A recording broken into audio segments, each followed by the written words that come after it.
Hello. How are you guys?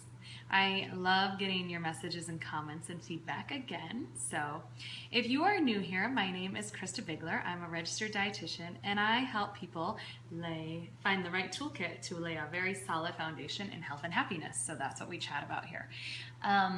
Earlier, I posted a picture of what happens when you put chia seeds in your water just to drink them for the omega-3 benefit, and then forget about them after your water's empty. You have sprouts. So I thought it'd be a great time to talk about sprouts and sprouted grains.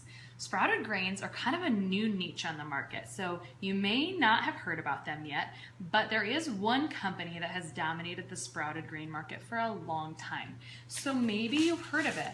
This is Ezekiel bread by a company called Food for Life, and they make a sprouted bread. They were really the first ones on the market, I think, for a very, very long time, and that is new.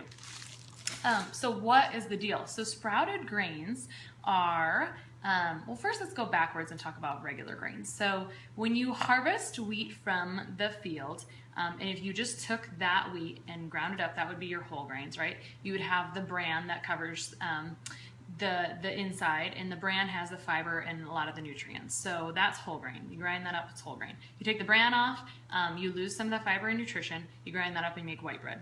It's more shelf-stable.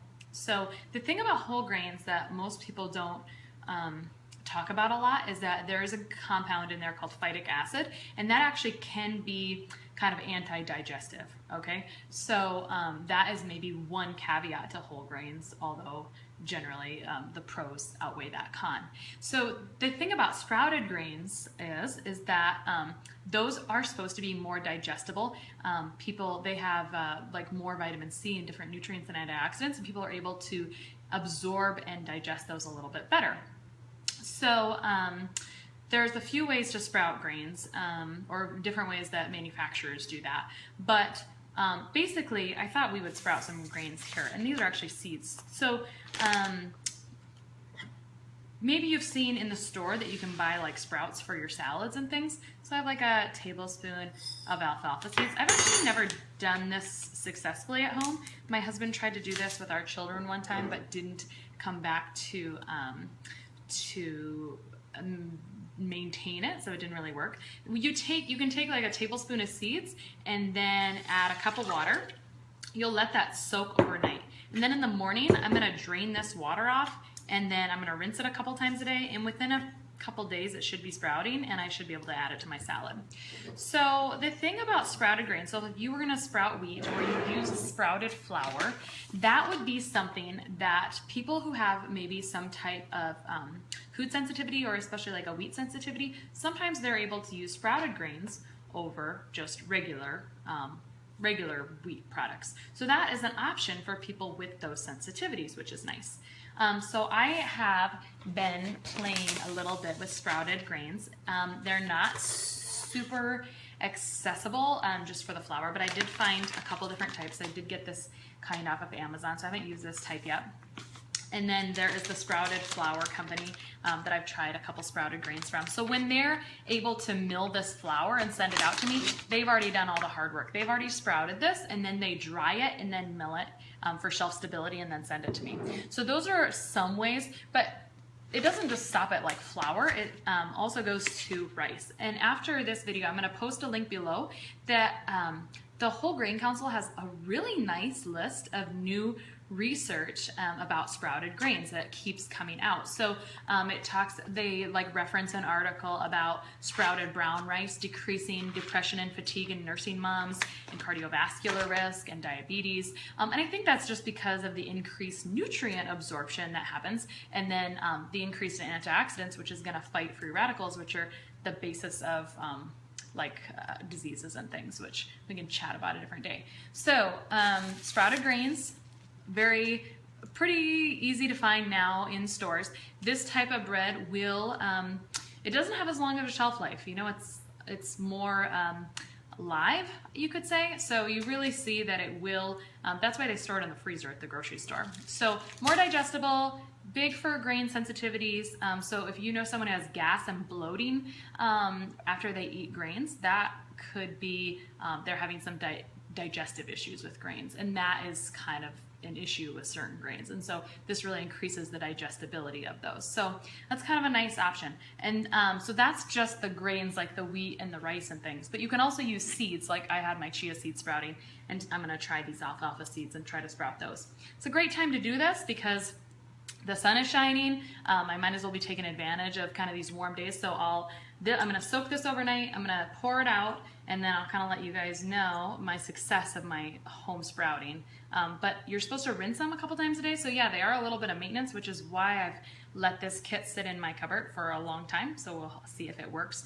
If they get slimy or rank at all, you just have to discard them because they are in a wet, warm environment, and that's when things grow. So that's great for plants to grow, but it's also a good place for other nasty stuff to grow. So that's a thing about whole grains, or about sprouted seeds that you're doing at home. The thing about sprouting at home is it can be safer than buying some sprouted seeds at the store, because there's an increased risk of like E. coli with some of those. So that's the thing with that. Not necessarily with like sprouted bread and whatnot. But that's kind of just the down low on sprouted grains I wanted to share with you guys. If anyone has any questions or concerns or comments, I'd love to hear them below. Today kicked off the first day of my motivational text message, automated text message push out that I've started to send to people. So if anyone wants to get in on that little thing that's just going on for this week, I think that we all need a little more happiness in our life. So I'm just doing that as kind of a trial, pushing out like daily motivational text messages. So yeah. I think that is a lot of work, I agree, which is why it has sat in my cupboard for a long time. So that is why I usually just buy sprouted grains when I see them on the shelf. Like if I see sprouted rice next to regular rice, I usually pick up the sprouted rice because I like to experiment, so hopefully you don't have to. And also because I have a big hunch that my husband has a slight grain sensitivity and he grows grain. So I've been kind of playing with that a little bit, but I'm an experimenter, so you don't necessarily have to be. On my post earlier today, I did include a post below on some other grains that are some other sprouts I had gotten for a salad, and the guy had grown them like in burlap or whatever. So yeah, it does feel like a lot of work. It's like micro gardening, and I'm not a very good gardener, so we'll see if this works. But sprouted seeds, sprouted grains. Okay, so differences. Digestibility, larger amount of nutrients. Hello, Matt. Do I like Brussels sprouts? Yes, but Brussels sprouts are best roasted because if you try to saute them, you can't really get them done in the middle. So they're awesome with like a balsamic reduction. Hello, Alex. Laura, where are you from? Maybe we'll get a chat back. So yeah, I have sprouted rice and sprouted flour and sprouted bread in my cupboard because I like to buy goofy things.